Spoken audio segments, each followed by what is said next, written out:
ಪಕ್ಷಕ್ಕೆ ನುಂಗಲಾರದ ತುತ್ತು sons of Revanna. ಪುಟಿದೇಳೋ JDS ಆಸೆಗೆ ಮತ್ತೆ ಮತ್ತೆ ಗುನ್ನ. ಗೌಡರ ಕುಟುಂಬದಿಂದ ಕೈ ಜಾರ್ತಿದೆಯಾ ಹಾಸನ. ಕುಮಾರಣ್ಣ ಬಳಿ ಇರೋದು ಇದೊಂದೇ ದಾರಿನ. ಇದೇ ಈ ಹೊತ್ತಿನ ಬರ್ನಿಂಗ್ ಸ್ಟೋರಿ. ಖೇಲ್ ಖತಮ್.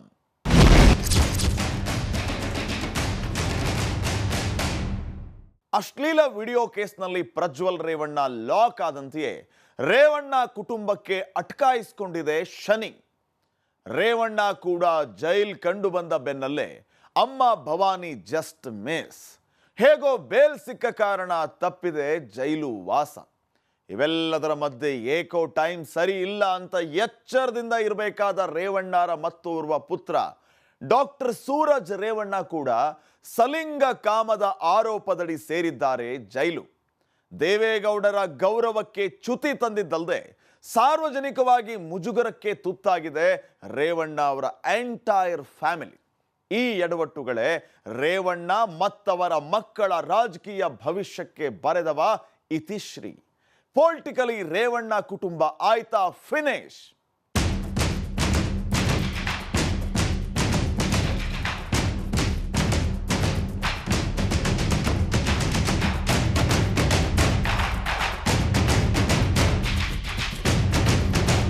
ಹುಡುಗಿರ್ ಕೇಸ್ನಲ್ಲಿ ಪ್ರಜ್ವಲ್, ಹುಡುಗರ ಕೇಸ್ನಲ್ಲಿ ಸೂರಜ್. ಅಬ್ಬಾ, ಏನ್ ಮುತ್ನಂತ ಮಕ್ಕಳು ಅಂತೈತೆ ಸಮಾಜ. ಪ್ರಜ್ವಲ್ ಬೆನ್ನಲ್ಲೇ ಸಲಿಂಗ ಕೇಸ್ನಲ್ಲಿ Annaji lock. Revanna sons double ಕಾಮಕಾಂಡಕ್ಕೆ ತೆನೆ ಶಾಕ್. ಇಂಜೆಕ್ಷನ್ ಕೊಡೋ ಡಾಕ್ಟ್ರಪ್ಪ ಪಕ್ಷಕ್ಕೆ ಬಿಸಿ ತುಪ್ಪ. ಮೊಮ್ಮಕ್ಕಳ ಹಗರಣ, ಜೆಡಿಎಸ್ ಸ್ಥಿತಿ ಅಯ್ಯೋ ಪಾಪ. ಪರಪ್ಪನ ಅಗ್ರಹಾರದ ಪೆವಿಲಿಯನ್ ಸೇರಿದೆ ಜೆಡಿಎಸ್ನ ಮತ್ತೊಂದು ವಿಕೆಟ್. ಮಾಜಿ ಸಂಸದ ಪ್ರಜ್ವಲ್ ರೇವಣ್ಣ ಹೆಚ್ಚು ಕಮ್ಮಿ 20 ದಿನಗಳಿಂದ ಕಂಬಿ ವಾಸ್ತವ್ಯ ಹೂಡಿದ್ರೆ, ಇತ್ತ ಅವರಣ್ಣ ಡಾಕ್ಟರ್ ಸೂರಜ್ ರೇವಣ್ಣ ಸಹ 2 ದಿನಗಳಿಂದ ಅಲ್ಲಿ ತಮ್ಮನಿಗೆ ಕೊಟ್ಟಿದ್ದು ಸಾಥ್. ಜೈಲಲ್ಲಿ ಒಟ್ಟೊಟ್ಟಿಗೆ ಮುದ್ದೆ ಮುರಿತಿದ್ದಾರೆ ಹೊಳೆನರಸೀಪುರದ ಇಬ್ಬರು ತೆನೆ ಯುವರಾಜರು.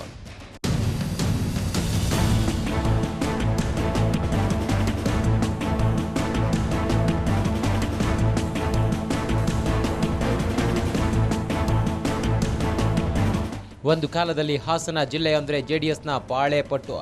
1960ರ ದಶಕದಿಂದಲೂ ಇದು ಎಚ್.ಡಿ. ದೇವೇಗೌಡರ ಅಖಾಡ. ಇಲ್ಲಿ ಹೊಳೆನರಸೀಪುರದ ಎಲೆಕ್ಷನ್ ಇತಿಹಾಸದಲ್ಲಿ ಆರಂಭದ 2 ಎಲೆಕ್ಷನ್ ಬಿಟ್ರೆ ಅಲ್ಲಿಂದ ಇಲ್ಲಿ ತನಕವೂ ಬಹುತೇಕ ಚುನಾವಣೆಗಳಲ್ಲಿ ಮೇಲುಗೈ ಸಾಧಿಸಿದ್ದು ಮೊದಲು ದೇವೇಗೌಡರು. 1990ರ ದಶಕದಿಂದ ಎಚ್.ಡಿ. ರೇವಣ್ಣ ಅಂದರೆ 1962ರಿಂದ ಇಲ್ಲಿವರೆಗೆ ದೇವೇಗೌಡರ ಕುಟುಂಬ ಇಲ್ಲಿ ಸೋತಿದ್ದು ಬರೀ 2 ಸಲ. ಅದರಲ್ಲೂ 1989ರಲ್ಲಿ ಹೊಳೆನರಸೀಪುರ ವಿಧಾನಸಭಾ ಚುನಾವಣೆಯಲ್ಲಿ ದೇವೇಗೌಡರನ್ನ ಜಿ ಪುಟ್ಟಸ್ವಾಮಿ ಗೌಡರು ಮಣಿಸಿದ್ರು. 1999ರಲ್ಲಿ ಎಚ್.ಡಿ. ರೇವಣ್ಣರನ್ನ ಸೋಲಿಸಿದ್ದು ದೊಡ್ಡೇಗೌಡ. ಇಷ್ಟೇ ಹೊಳೆನರಸೀಪುರದಲ್ಲಿ ಗೌಡರ ಫ್ಯಾಮಿಲಿ ಸೋಲು ಅನ್ನೋದನ್ನ ಕಂಡಿದ್ದು.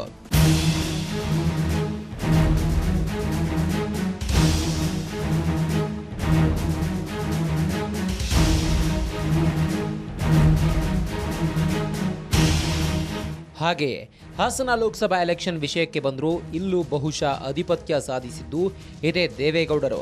1989ರಲ್ಲಿ ದೇವೇಗೌಡರು ಹೊಳೆನರಸೀಪುರ, ಕನಕಪುರ ಹೀಗೆ 2 ವಿಧಾನಸಭಾ ಕ್ಷೇತ್ರಗಳಲ್ಲಿ ಸೋತು ಸುಣ್ಣವಾಗಿದ್ದ ಎಚ್.ಡಿ. ದೇವೇಗೌಡರನ್ನ ಕೈ ಹಿಡಿದು ನಿಲ್ಲಿಸಿದ್ದು ಕೂಡ ಇದೇ ಹಾಸನ ಲೋಕಸಭಾ ಕ್ಷೇತ್ರ. ಮುಂದೆ 1994ರಲ್ಲಿ ಎಚ್.ಡಿ. ದೇವೇಗೌಡರು ಮುಖ್ಯಮಂತ್ರಿ ಪಟ್ಟ ಪಡೆಯೋಕೆ ಹಾಸನದ ವಿಜಯವೇ ಆಗಿದ್ದು ಮೆಟ್ಟಿಲು.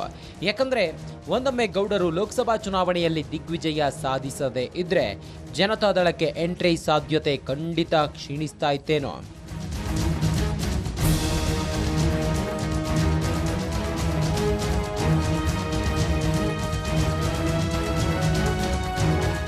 ಹಾಗೆ ಹೊಳೆನರಸೀಪುರ ಕ್ಷೇತ್ರವನ್ನ ಪುತ್ರ ಎಚ್.ಡಿ. ರೇವಣ್ಣಗೆ ಬಿಟ್ಟುಕೊಟ್ಟ ದೇವೇಗೌಡರು ಇಲ್ಲಿ ಇಟ್ಟಿದ್ದು ಇನ್ನೊಂದು ಜಾಣ್ಮೆ ನಡೆ.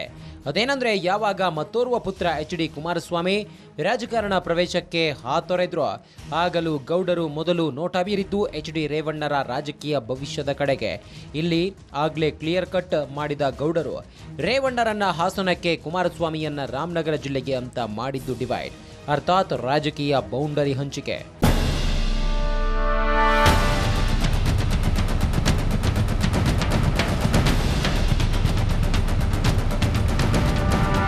ಅದರಂತೆಯೇ ಹಾಸನದ ಮಟ್ಟಿಗೆ ಪರಮ ನಾಯಕನಂತೆಯೇ ರಾರಾಜಿಸಿದ್ದು ಎಚ್.ಡಿ. ರೇವಣ್ಣ. ಹಾಸನ ಜಿಲ್ಲೆಯ ಪಂಚಾಯಿತಿ ಟಿಕೆಟ್ನಿಂದ ಹಿಡಿದು ತಾಲೂಕು ಪಂಚಾಯಿತಿ, ಜಿಲ್ಲಾ ಪಂಚಾಯಿತಿ, ಯಾವುದೇ ವಿಧಾನಸಭೆ ಟಿಕೆಟ್, ಕೊನೆಗೆ ಲೋಕಸಭೆ ಟಿಕೆಟ್ ಇನ್ಯಾವುದರ ವಿತರಣೆ ಮುನ್ನ ಬೇಕೇ ಬೇಕು H D. Revanna final approval.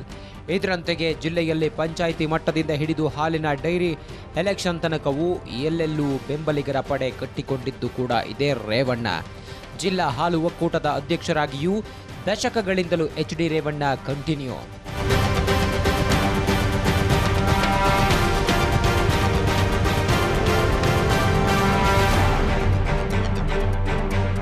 Revanna ಸಾಮ್ರಾಜ್ಯ ಯಾವ ಟೈಪ್ ವಿಸ್ತಾರ ಆಗಿತ್ತಂದ್ರೆ ಜೆಡಿಎಸ್ ಗವರ್ಮೆಂಟ್ ಮಾತ್ರವಲ್ಲ, ಕಾಂಗ್ರೆಸ್, ಬಿಜೆಪಿ ಯಾವ ಪಾರ್ಟಿಯೇ ಪವರ್ನಲ್ಲಿದ್ರೂ ಅಲ್ಲೂ ಯಾವುದೇ ಕೆಲಸ ಮಾಡಿಸಿಕೊಂಡು ಬರುವಷ್ಟು ಇತ್ತು ಚಾಲಾಕಿತನ.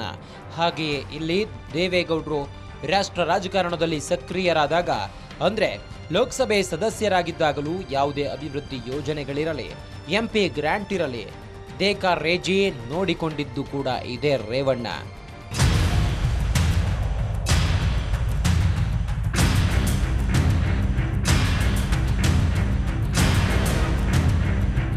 ಇದೆಲ್ಲದರ ಪರಿಣಾಮ ಜಿಲ್ಲೆಯಲ್ಲೂ ರೇವಣ್ಣ ರಾಜಕೀಯ ಪ್ರಾಬಲ್ಯ ದಿನೇ ದಿನೇ ಹೆಚ್ಚಾಗತೊಡಗಿದ್ದು ಸುಳ್ಳಲ್ಲ.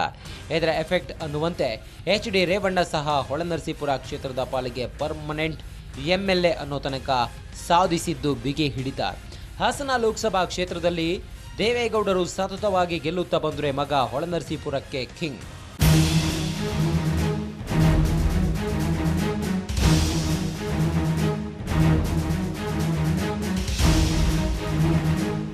ಇದರ ಮಧ್ಯೆ ರಾಜಕೀಯ ಮಹತ್ವಾಕಾಂಕ್ಷಿಯಾದ ರೇವಣ್ಣ ಪತ್ನಿ ಭವಾನಿ ಕೂಡ ಹೊರಹೊಮ್ಮಿದ್ದು ಕಿಚನ್ ಕ್ಯಾಬಿನೆಟ್ನ ಬಾಸ್ ಆಗಿ. ಎಂಎಲ್ಎ ಆಗಲೇಬೇಕು ಅನ್ನೋ ಕನಸು ಕಂಡ ಭವಾನಿ ಮೊದಲು ಕ್ಷೇತ್ರ ಸಿಗದಿದ್ದಾಗ ಕಣ್ಣು ಹೊರಳಿಸಿದ್ದು ಜಿಲ್ಲಾ ಪಂಚಾಯಿತಿ ಕಡೆಗೆ. ಅಧ್ಯಕ್ಷರಾಗೋ ಗುರಿಯೊಂದಿಗೆ ಸದಸ್ಯೆಯಾಗಿ ಆಯ್ಕೆಯಾದರೂ ಆಗಿನ ವಿರೋಧಿ ರಾಜ್ಯ ಸರ್ಕಾರ ಹಾಕಿದ ಮೀಸಲಾತಿ ಬ್ರೇಕ್ನಿಂದ ಅದು ಸಾಧ್ಯವಾಗಲಿಲ್ಲ. ಆದರೂ ಪ್ರಭಾವ ಕಮ್ಮಿ ಆಗಲಿಲ್ಲ. ಆದರೂ ಮೇಡಮ್ದೇ ಕಾರ್ಯಭಾರ ಅನ್ನೋ ಆರೋಪ ಕೇಳಿ ಬಾರದೇನಿಲ್ಲ. ಒಟ್ನಲ್ಲಿ ಹಾಸನ ಕ್ಷೇತ್ರ ರೇವಣ್ಣಗೆ ಅಂತ ಆದಾಗ, ಅದರಲ್ಲೂ 2006, 2019 ಹೀಗೆ 2 ಸಲ ಎಚ್.ಡಿ. ಕುಮಾರಸ್ವಾಮಿ ನೇತೃತ್ವದಲ್ಲಿ ಸಮ್ಮಿಶ್ರ ಸರ್ಕಾರ ಅಧಿಕಾರಕ್ಕೆ ಬಂದರೂ ಇಡೀ ರಾಜ್ಯದ ಪಾಲಿಕೆ ಎಚ್.ಡಿ.ಕೆ ಟಾಪ್ ಆದರೂ ಹಾಸನಕ್ಕೆ ಮಾತ್ರ ಇದೇ ರೇವಣ್ಣರೇ ನಂಬರ್ 1. ಅದರಂತೆಯೇ 2019ರ ಲೋಕಸಭೆ ಚುನಾವಣೆಯಲ್ಲಿ ಅಲ್ಲಿವರೆಗೂ ಸತತ 3 ಸಲ ಗೆಲ್ಲುವ ಮೂಲಕ ಹಾಸನದಲ್ಲಿ ವಿರಾಜಮಾನರಾಗಿದ್ದ ದೇವೇಗೌಡರು ಪ್ರೀತಿಯ ಮೊಮ್ಮಗ ಪ್ರಜ್ವಲ್ ರೇವಣ್ಣಗಾಗಿ ಮಾಡಿದ್ದು ಕ್ಷೇತ್ರ ತ್ಯಾಗ. ಪಕ್ಕದ ತುಮಕೂರಿಗೆ ಹೋದ ಗೌಡರು ಅಲ್ಲಿ ಬಿಜೆಪಿ ಅಭ್ಯರ್ಥಿ ಜಿಎಸ್ ಬಸವರಾಜು ಎದುರು ಸೋತರು. ಇಲ್ಲಿ ಗೌಡರ ಅಲೆಯಲ್ಲಿ ಗೆದ್ದು ಬಿಗಿದ್ದು ಇದೇ ಪ್ರಜ್ವಲ್ ರೇವಣ್ಣ. ಅಂದ್ರೆ ಹಾಸನದ ಮಟ್ಟಿಗೆ ಏಕಚಕ್ರಾಧಿಪತ್ಯ ಸಾಧಿಸಿದ್ದ ಎಚ್.ಡಿ. ರೇವಣ್ಣ ಸ್ಥಳೀಯ ಸಂಸ್ಥೆಗಳಿಂದ ಪರಿಷತ್ಗೆ ನಡೆದ ಚುನಾವಣೆಯಲ್ಲೂ ಕಣಕ್ಕಿಳಿಸಿದ್ದು ತಮ್ಮ ಹಿರಿಯ ಪುತ್ರ ಡಾಕ್ಟರ್ ಸೂರಜ್ ರೇವಣ್ಣರನ್ನ. ಜಿಲ್ಲೆಯಲ್ಲಿ ಜೆಡಿಎಸ್ ಹಾಗೂ ರೇವಣ್ಣಗೆ ಇದ್ದ ಹಿಡಿತದ ಪರಿಣಾಮ ಇಲ್ಲೂ ಗೆಲುವಿನ ನಗೆ ಬೀರಿದ್ದು ಡಾಕ್ಟರ್ ಸೂರಜ್ ರೇವಣ್ಣ. ಹೀಗೆ ಒಂದು ಕಡೆ ಅಪ್ಪ ಶಾಸಕ, ಕಿರಿಯ ಪುತ್ರ ಹಾಸನ ಸಂಸದ, ಹಿರಿಯ ಮಗ ವಿಧಾನ ಪರಿಷತ್ ಸದಸ್ಯ, ಪತ್ನಿ ನಿರ್ಗಮಿತ ಜಿಲ್ಲಾ ಪಂಚಾಯಿತಿ ಸದಸ್ಯೆ, ಹೀಗೆ ಆಲ್ ಇನ್ ಒನ್ ಪವರ್ ಕುಟುಂಬವಾಗಿ ದೈತ್ಯಾಕಾರವಾಗಿ ರೂಪುಗೊಂಡಿದ್ದು ಎಚ್.ಡಿ. ರೇವಣ್ಣ ಕುಟುಂಬ.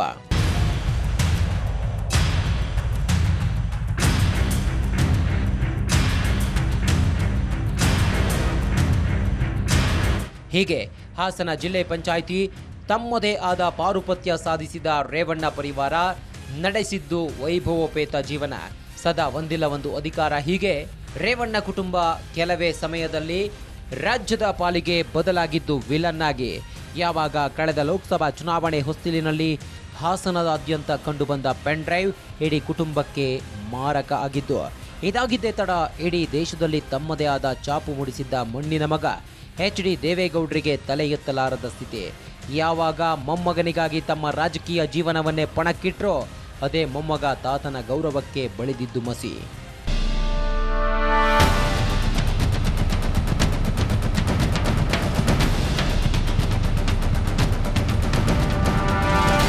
ಸದಾ ನಿಂಬೆಹಣ್ಣನ್ನ ಜೇಬಲ್ಲಿ ಇರಿಸಿಕೊಂಡು ಓಡಾಡೋ HD ರೇವಣ್ಣ ಕುಟುಂಬದ ಮೇಲೆ ಯಾರ ದೃಷ್ಟಿ ಬಿತ್ತೋ 2-3 ತಿಂಗಳಲ್ಲಿ ಈವರೆಗೆ ಸಂಪಾದಿಸಿದ್ದ ಕೀರ್ತಿಯನ್ನ ಮಣ್ಣು ಪಾಲಾಗಿಸಿದೆ. ಒಬ್ಬೊಬ್ಬರೇ ಮೆತ್ತಿಕೊಂಡಿದ್ದು ಕಳಂಕದ ಕಪ್ಪು ಚುಕ್ಕಿಯನ್ನ. ಮೊದಲು ಪ್ರಜ್ವಲ್ ರೇವಣ್ಣ ವಿಡಿಯೋ ಕೇಸ್ನಿಂದ ಅಂತಾರಾಷ್ಟ್ರೀಯ ಮಟ್ಟದಲ್ಲಿ ಕುಖ್ಯಾತಿ ಗಳಿಸಿದ್ರೆ, ಇದಾದ ಮೇಲೆ ಕಿಡ್ನಾಪ್ ಕೇಸ್ನಲ್ಲಿ ಪರಪ್ಪನ ಅಗ್ರಹಾರ ಜೈಲು ಸೇರಿದ್ದು ಅಪ್ಪ ರೇವಣ್ಣ. ಇದೇ ಕುಖ್ಯಾತಿ, ಇದೇ ಕೇಸ್ನಲ್ಲಿ ಬೇಲ್ ಮೇಲೆ ಹೊರಗಿರೋದು ಭವಾನಿ ರೇವಣ್ಣ. ಈ ಮೂವರು ಕಣ್ಣೀರಿನಲ್ಲಿ ಕೈ ತೊಳೆಯೋ ಹೊತ್ತಿಗೆ ಬಂದೆರಗಿದೆ ಬರ ಸಿಡಿಲು. ಜೆಡಿಎಸ್ ಕಾರ್ಯಕರ್ತನ ಮೇಲೆ ಅಸಹಜ ಲೈಂಗಿಕ ದೌರ್ಜನ್ಯ ಎಸಗಿದ ಆರೋಪ, ಜೈಲು ಸೇರಿದ್ದು ವಿಧಾನ ಪರಿಷತ್ ಸದಸ್ಯ ಡಾಕ್ಟರ್ ಸೂರಜ್ ರೇವಣ್ಣ. ಅಲ್ಲಿಗೆ ಕ್ಲಿಯರ್, 3 ತಿಂಗಳ ಅವಧಿ. ನಿಂಬೆಹಣ್ಣು ಕುಟುಂಬದ 4 ಮೇಲೂ ಕೇಸ್, 2 ಹಾಲಿ ಜೈಲ್, ಇನ್ನಿಬ್ಬರು ಬೇಲ್.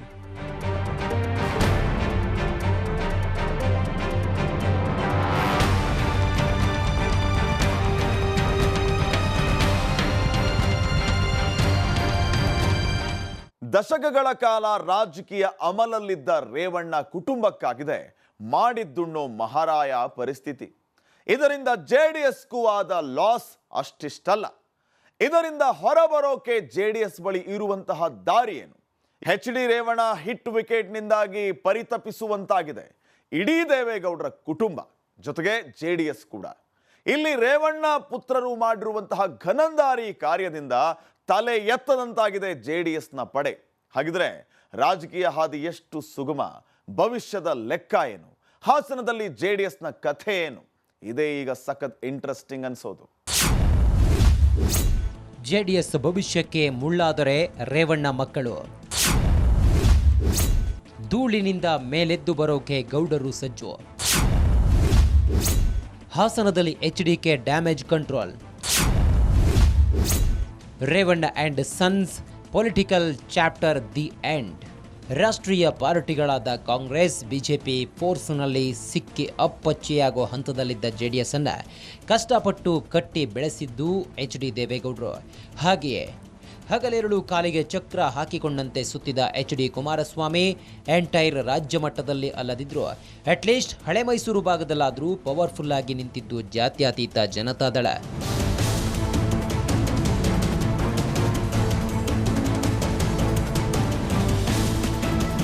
ಹಾಗೆ ನೋಡಿದರೆ ಬೆಂಗಳೂರು ನಗರ ಹೊರತುಪಡಿಸಿದಂತೆ ಹಳೆ ಮೈಸೂರಿನ ಗ್ರಾಮಾಂತರ ಪ್ರದೇಶಗಳಲ್ಲಿ ಇವತ್ತಿಗೂ ಕಾಂಗ್ರೆಸ್ಗೆ ಸೆಡ್ಡು ಹೊಡೆದು ನಿಲ್ಲೋ ಶಕ್ತಿ JDSಗಿದೆ. ಒಕ್ಕಲಿಗ ಮತ ಬ್ಯಾಂಕ್ ಬಲದೊಂದಿಗೆ JDS ಯಾವತ್ತೂ ಮಿನಿಮಮ್ ಗ್ಯಾರಂಟಿ ಪಕ್ಷವಾಗಿ ಹೊರಹೊಮ್ಮಿದ್ದು ದಕ್ಷಿಣ ಕರ್ನಾಟಕದಲ್ಲಿ. ಇದಕ್ಕೆ ಮೂಲ ನೆಲೆ ದೇವೇಗೌಡರು, ನಂತರ ಅವರ ಪುತ್ರ HD ಕುಮಾರಸ್ವಾಮಿ. ಇದರಂತೆಯೇ ಹಾಸನ ಭಾಗದಲ್ಲಿ ಪಕ್ಷವನ್ನ ಬೇರು ಮಟ್ಟದಿಂದ ಬೆಳೆಸಿದ್ದು ಇದೇ HD ರೇವಣ್ಣ. ಯಾವ ಸರ್ಕಾರವೇ ಇರಲಿ, ಅಭಿವೃದ್ಧಿ ಯೋಜನೆಗಳನ್ನು ಹಠಕ್ಕೆ ಬಿದ್ದಂತೆ ತರೋ ಕೆಪಾಸಿಟಿ ಇರೋದು ಕೂಡ ರೇವಣ್ಣಗೆ ಮಾತ್ರ. ಅಂತಹ ದೈತ್ಯ ಕೆಲಸಗಾರ ಈ ರೇವಣ್ಣ. ಇದನ್ನ ವಿರೋಧಿಗಳು ಅಲ್ಲಗೆಳೆಯಲಾರರು.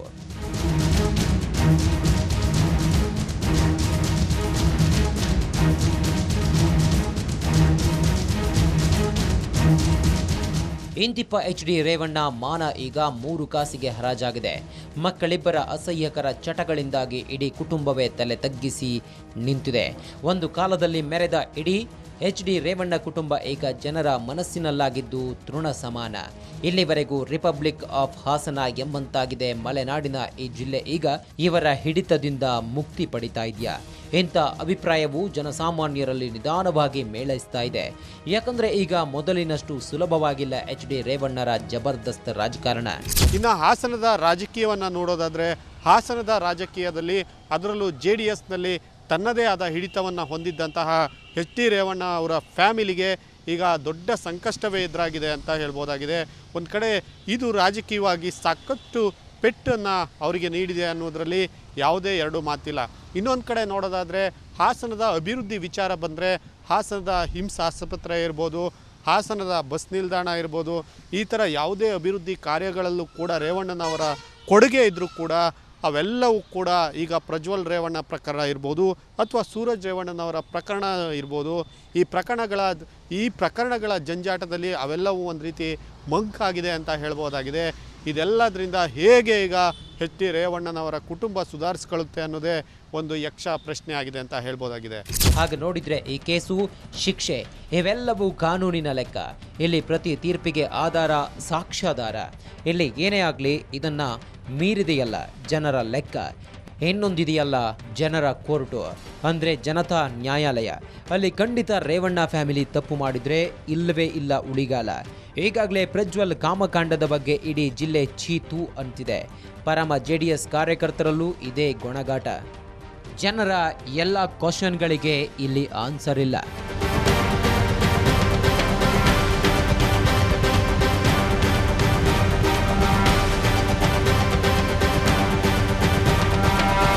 ಇಲ್ಲಿ ಪ್ರಜ್ವಲ್ ವಿಡಿಯೋ ಅವಾಂತರಕ್ಕೆ ಆಗಾಗಲೇ ಸಿಕ್ಕಂತಾಗಿದೆ ಪ್ರಥಮ ಶಿಕ್ಷೆ. ಅಂದರೆ ಚುನಾವಣೆಗೆ 3-4 ದಿನ ಮುನ್ನ ಬಿತ್ತರಗೊಂಡ ಪೆನ್ಡ್ರೈವ್ ವಿಡಿಯೋಗಳು ಅಲ್ಪ ಪ್ರಮಾಣದಲ್ಲಿ JDS ವೋಟಿಗೆ ಕೊರೆದಿವೆ ಕನ್ನ. ಇಲ್ಲಿ ವಿಜಯಶಾಲಿ ಅಭ್ಯರ್ಥಿ ಕಾಂಗ್ರೆಸ್ನ ಶ್ರೇಯಸ್ ಪಟೇಲ್ ಗೆಲುವು ಕಂಡಿದ್ದು ಸುಮಾರು 46ರಿಂದ 47 ಸಾವಿರ ಮತಗಳ ಅಂತರದಲ್ಲಿ. 46ರಿಂದ 47 ಸಾವಿರದಷ್ಟು ಮತ ಅಂದರೆ 23ರಿಂದ 24 ಸಾವಿರ ಮತ ಉಲ್ಟಾ ಆಗಿದ್ರೆ ಸಾಕಿತ್ತಲ್ಲವೇ.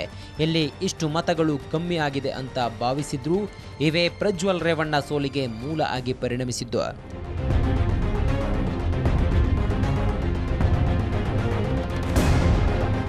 ಇದರೊಂದಿಗೆ ಹೆಚ್ಚು ಕಮ್ಮಿ ಪ್ರಜ್ವಲ್ ರೇವಣ್ಣ ರಾಜಕೀಯ ಭವಿಷ್ಯಕ್ಕೂ ಬಿದ್ದಂತಾಗಿದೆ ಕೊಡಲಿಪೆಟ್ಟು. ಕೋರ್ಟ್ನಲ್ಲಿ ಶಿಕ್ಷೆಯೋ ಅಥವಾ ಪಾರೋ ಗೊತ್ತಿಲ್ಲ.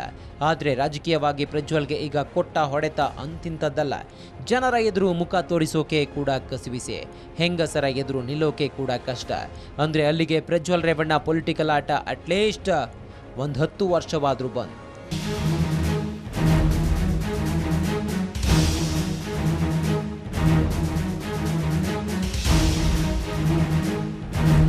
ಇನ್ನು JDSನ ಹಾಲಿ ವಿಧಾನ ಪರಿಷತ್ ಸದಸ್ಯ ಸೂರಜ್ ರೇವಣ್ಣ ರಾಜಕೀಯಕ್ಕೆ ಬರೋಣ. ಇವರೇನೋ ಕಳೆದ ಸಲ ಅಪ್ಪನಿಗೆ ಇದ್ದ ಪವರ್ನಿಂದ ಜಯ ಸಾಧಿಸಿಬಿಟ್ರು. ಮೊದಲೇ ಇವರು ಆಯ್ಕೆಯಾಗಿದ್ದು ಹಾಸನ ಸ್ಥಳೀಯ ಸಂಸ್ಥೆಗಳ ಕ್ಷೇತ್ರದಿಂದ. ಈಗ ಇವರು ಸಿಕ್ಕಾಕೊಂಡಿರೋ ಕೇಸ್ ನೋಡಿದ್ರೆ ಅಬ್ಬ, ಹೆಂಗಸರ ಎದುರು ಹಂಗಿರ್ಲೆ, ಗಂಡಸರ ಎದುರು ನಿಲ್ಲೋಕು ಮುಜುಗರ ತರುವಂಥದ್ದು. ಸಭ್ಯ ಸಮಾಜ ಇದನ್ನ ನೆನಪಿಸಿಕೊಳ್ಳೋಕು ಅಸಹ್ಯ ಪಡೋ ಕೇಸ್.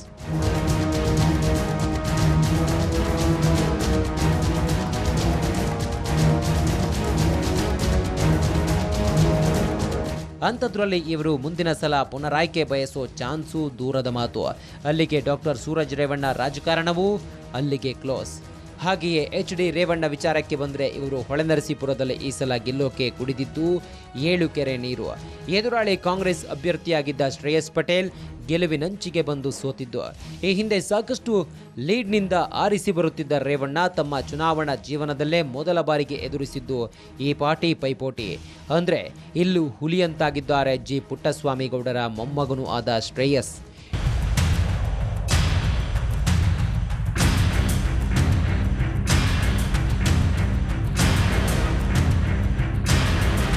ಇದೇ ಶ್ರೇಯಸ್ ಲೋಕಸಭೆ ಚುನಾವಣೆಯಲ್ಲಿ ರೇವಣ್ಣ ಪುತ್ರ ಪ್ರಜ್ವಲ್ನನ್ನ ಮಣ್ಣು ಮುಕ್ಕಿಸಿದ್ದು. ಒಂದೊಮ್ಮೆ ಮುಂದಿನ ವಿಧಾನಸಭಾ ಚುನಾವಣೆ ಹೊತ್ತಿಗೆ ಇನ್ಕೇಸ್ ಕಾಂಗ್ರೆಸ್ ಹೈಕಮಾಂಡ್ ಏನಾದರೂ ರೇವಣ್ಣರನ್ನ ಸೋಲಿಸಲೇಬೇಕು ಅಂತ ಹಠಕ್ಕೆ ಬಿದ್ದರೆ ಕಷ್ಟ.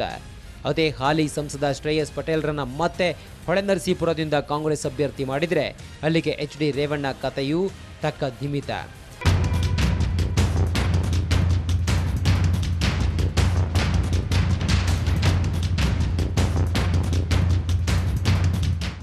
ಇನ್ನು ಉಳಿದ ಭವಾನಿ ಮೇಡಮ್ ಸ್ಟೋರಿಯು ಭಿನ್ನ ಆಗೇನಿಲ್ಲ. ಮೊದಲೇ ಇವರನ್ನ ಕಂಡ್ರೆ ಸೊಕ್ಕಿನ ಲೇಡಿ ಅನ್ನೋ ಒಪಿನಿಯನ್.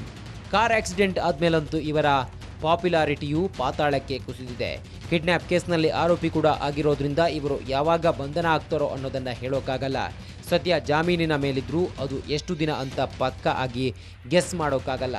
ಹೀಗೆ ಇಡೀ ರೇವಣ್ಣ ಕುಟುಂಬವೇ ಬೇಡದ ವಿವಾದಗಳಿಂದಾಗಿ ಈಗ ಹೈರಾಣಾಗಿದೆ.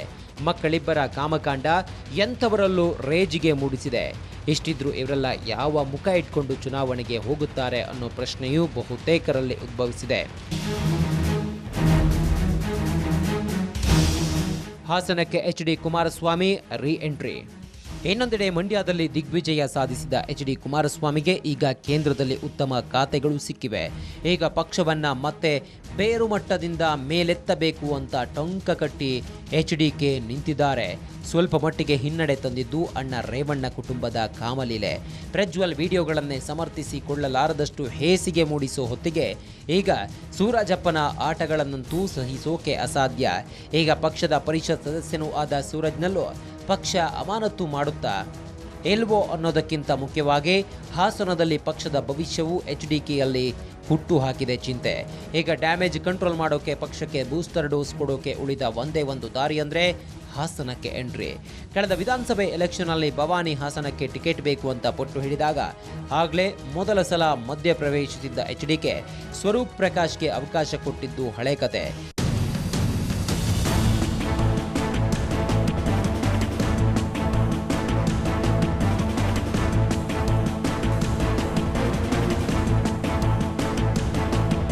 ಅದಾದ ಮೇಲೆ ಪಕ್ಷ ಸಂಘಟನೆ ಹೊಣೆಯನ್ನ ಮತ್ತೆ ಕೊಟ್ಟಿದ್ದು ರೇವಣ್ಣಗೆ.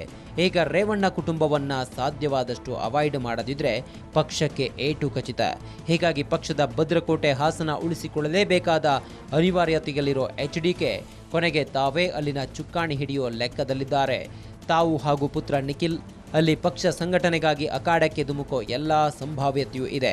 ದೇವೇಗೌಡರು ಸಹ ಪಕ್ಷದ ಹಿತದೃಷ್ಟಿಯಿಂದ ಇದಕ್ಕೆ ಗ್ರೀನ್ ಸಿಗ್ನಲ್ ಕೊಡದೇ ಏನಿಲ್ಲ. ಹಿಂಗಾದ್ರೆ 1994ರ ಬಳಿಕ ಜಿಲ್ಲಾ ರಾಜಕಾರಣದಿಂದ ದೂರವೇ ಉಳಿದಿದ್ದ ಕುಮಾರಣ್ಣ ಮರಳಿ ತವರಿಗೆ ಕೊಟ್ಟಂತಾಗಲಿದೆ ರಾಜ ಪ್ರವೇಶ ಪಕ್ಷಕ್ಕಾಗಿ.